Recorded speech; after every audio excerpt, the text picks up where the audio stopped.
Donc, c'est facile de comprendre le prophète. Je vais vous dire la vérité, le prophétique est facile. Il suffit juste parfois de nous demander à nous qui travaillons dans ces offices, frère, nous dans ça là, on a fait des années dans ça. Donc, parfois il faut nous expliquer, nous poser des questions.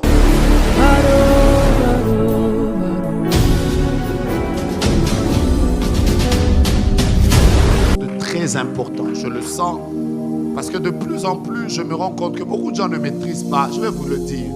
Je vous le dis parce que nous, on est une église prophétique. Vous savez, là, il est normal pour les personnes qui ne travaillent pas dans le domaine prophétique de ne pas comprendre certaines choses qui sont liées au prophétique. Mais nous, pour nous, c'est important de les comprendre. Nous ne les comprenons pas pour les autres. Parce que de toutes les façons, Dieu n'a pas donné à tout le monde la même lumière sur certaines choses. Je peux vous parler un peu du prophétique. Je peux vous parler un peu. Regardez, quand un homme a sur lui l'onction prophétique, comme le prophète Joël Francis, comme le prophète Joga, c'est plusieurs prophètes qui sont là, comme le prophète Gratien, tous les prophètes travaillent dans 4 couloirs. 4 couloirs. Suivez-moi bien. Le premier couloir, c'est le couloir de l'audition. Le deuxième couloir, je peux même utiliser les termes simples que vous voulez qu'on utilise. Le deuxième couloir, c'est le couloir de voir. Ok? Le troisième couloir, c'est le couloir des impressions prophétiques. Et le quatrième couloir, c'est le couloir de la puissance. Alors, il arrive des moments où un seul prophète peut travailler dans les 4 couloirs.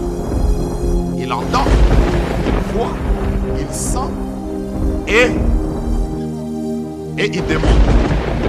Il est possible de voir un prophète qui travaille dans les 4 couloirs.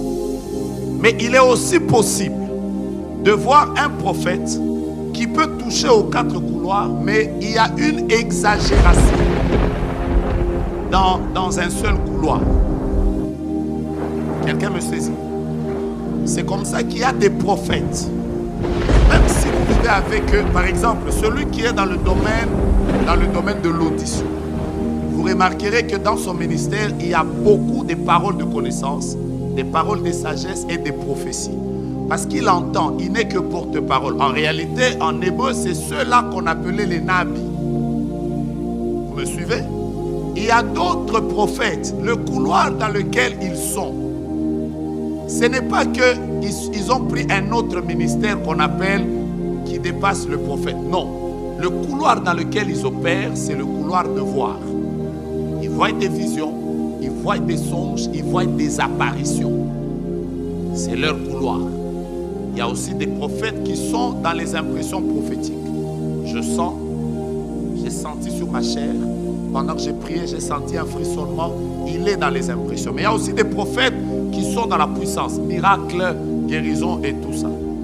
En fait, les prophètes qu'on a l'habitude d'appeler voyants, ils sont prophètes de ministère. Mais seulement, il y a eu le couloir dans lequel ils opèrent le plus. C'est le couloir de la vision, voir et tout ça. C'est pour ça que le terme hébreu, ce sont les rôles. Peut-être que si en expliquant comme ça, j'espère que je me fais comprendre. C'est comme ça que vous, en vivant par exemple avec le prophète Joël Francis, vous pouvez, vous, ses fils, comprendre que notre Père peut toucher à tel domaine, il peut toucher à tel domaine, il peut toucher à tel domaine, il peut toucher à tel domaine, mais sa particularité, Dieu insiste beaucoup dans tel couloir. Vous me suivez? Ceux qui sont dans le domaine de la puissance, c'est déjà comme Élie, il n'a pas donné beaucoup de prophéties, mais il était capable d'ordonner et le feu descend. Mais il y a des prophètes qui sont dans les sachants, il y a des prophètes qui sont dans les voyants, il y a des prophètes qui sont dans les sentants, et il y a des prophètes qui sont dans les démontrants. Peut-être avec ces termes, ça passe. J'ai dit quelque chose. Aucun prophète ne dépasse l'autre. Mais seulement, c'est cette insistance-là. Voilà pourquoi certaines personnes, en voulant... En fait, peut-être qu'il faut que nous, on explique ça. Alors, il est toujours important de parfois nous demander pourquoi on dit certaines choses, pourquoi on dit ça. Hein? j'ai dit ça passe ou ça casse. Quelqu'un a dit, mais pourquoi? Pourquoi quand vous prophétisez, les gens crient? Écoutez-moi. Aucun prophète ne manipule les émotions des gens. Moi ici, on m'a déjà prophétisé, j'ai pleuré.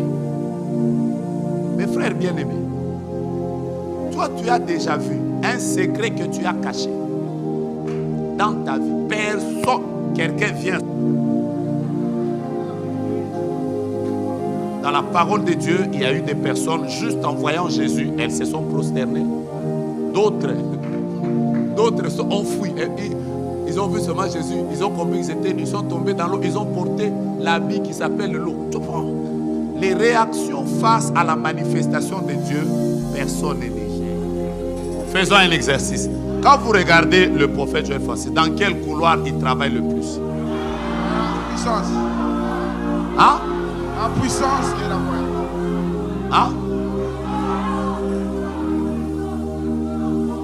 Il touche le tout, mais son couloir, c'est la puissance. Donc, c'est facile de comprendre les prophètes. Je vais vous dire la vérité, le prophétique est facile. Il suffit juste parfois de nous demander à nous qui travaillons dans ces offices de vous expliquer ça. Ça devient facile. Il y a des gens, frère, nous dans ça là, on a fait des années dans ça. Donc, parfois il faut nous expliquer, nous poser des questions. Hein?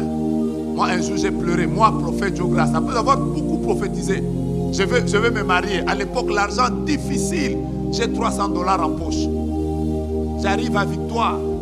Dieu, je ne sais pas si c'est Dieu ou le diable, un voleur vint et toucha à ma poche et me prit les $300. C'est tout ce que j'avais. Alors pendant que j'avais la douleur, j'étais au fond comme ça. J'entends un homme prophétiser en Chiluba. Je suis allé à Logos Rema de Matete. J'entends quelqu'un prophétiser en Chiluba.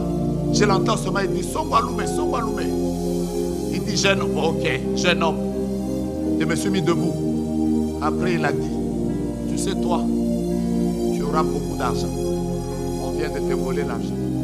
D'ailleurs, enlève ta veste.